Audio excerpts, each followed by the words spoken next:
guys, so today we are defining 10 super useful real estate terms to know before you start your home search. First up is buyer's agent versus listing agent. So this one's pretty simple. Buyer's agent represents you, the buyer, and the listing agent represents the seller whose home they're listing. Number 2 is a pre-approval letter. So this is the first step in the home buying process, and it's basically a letter from a bank saying how much they are willing to lend you upon an initial review of your finances. This helps you determine what you can afford and shows a seller that you are able to secure a loan when the time comes to do so. Number 3 is a home inspection, and this is a required inspection that is done to the home that you're purchasing once you go into escrow, aka after your offer is accepted by the seller. The inspector will review things like plumbing, electrical, heating, foundation, walls, appliances, all that good stuff. The inspection generally costs $200 to $500, and a reputable inspector will generally be referred to you by your agent.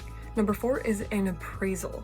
So an appraisal is a lender-required inspection of the home that is conducted by a licensed appraiser, and they compare this home to other homes that have sold in the area, and they do a thorough inspection of the property to determine the home's value. The lender will set up the appraisal for you and then provide you with the results of the appraisal. Number 5 is a big one and very important.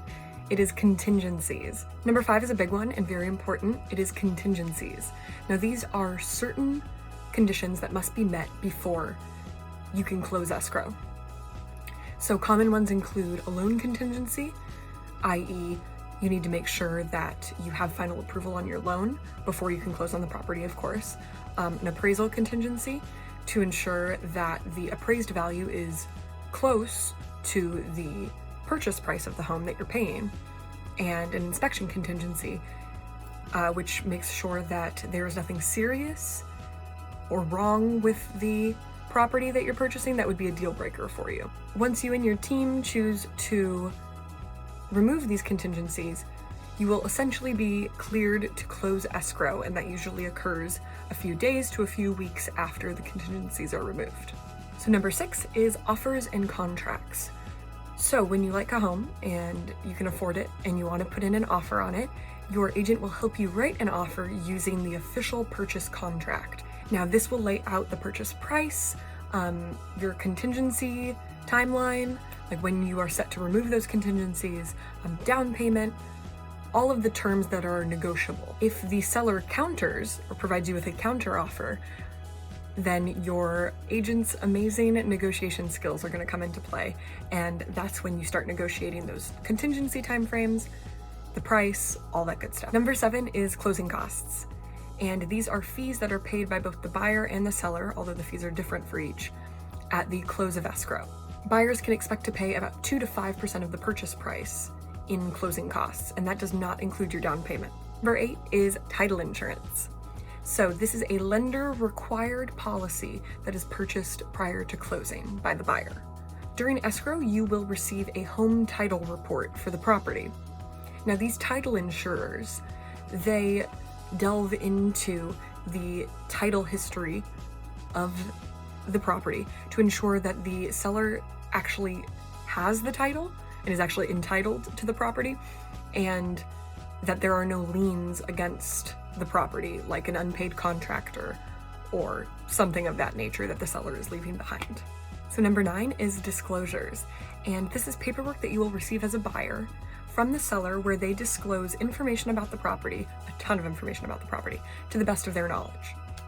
There's also going to be forms from your agent's brokerage that you also have to sign, and most of those are just legalities and such. Number 10 is earnest money deposit versus down payment.